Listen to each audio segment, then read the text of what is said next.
Welcome to Stratele Studios. I'm Jeff Castanon. Welcome to another No Pause Reaction and Observations video. Today I have a request from my awesome viewer, Kurt V, who wanted me to check out Yuja Wang, and she is doing Flight of the Bumblebee. Oh my gosh. Well, we all know that one. It's an extremely challenging piece of music. Let's see what she does with it, and we'll chat about it afterwards. Here we go.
My God, that was absolutely insane.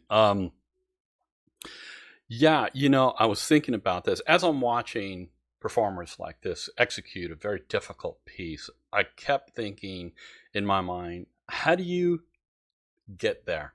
And so the first thing I thought about was her deciding that she wanted to do this piece of music, and putting the music up there, and setting her metronome, click, click, click, click, and that's the starting point. By the time she gets to the end, it's click, click, click, click, click, click, click, click, click. But you gotta be able to play it slow before you can play it fast, and a lot of time goes into being able to increase the tempo on it to get to the point where you can do this. So those of you who play instruments out there, I think you're going to appreciate what I'm going to say about learning difficult pieces of music.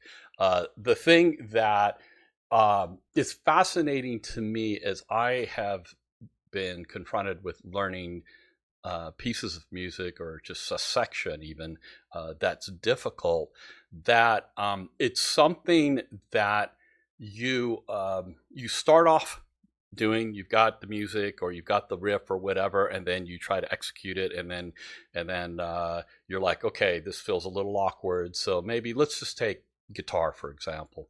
On guitar, you're like learning to find the perfect place on the neck to play it, the right strings and everything else, because those things count. Like it's going to feel different with thicker strings versus thinner strings. It's going to feel differently on different parts of the neck. And so there's all these considerations. So if you're having to play something, let's say, that is fast and difficult, that you have to figure out, how can I do this? What is the best way to execute this that works for me? And it may not be universal. It may be a different guitar player is going to play it differently and be able to achieve that piece of music or that section differently, because they have taken a different road than you have.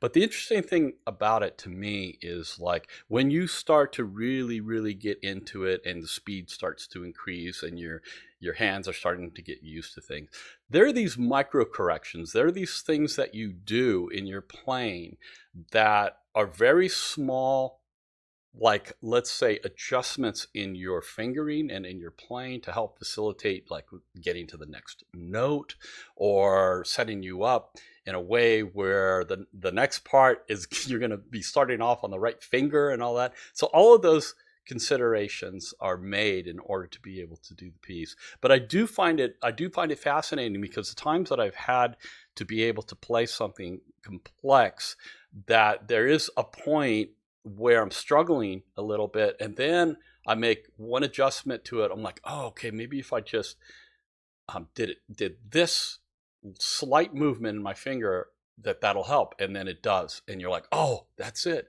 So you're making these little micro adjustments in order to do it, and that I find fascinating, because that's not something somebody could tell you to do. That's something that you have to discover on your own, on your instrument, as you're learning. So I just wanted to share that with you, a little interesting tidbit for you.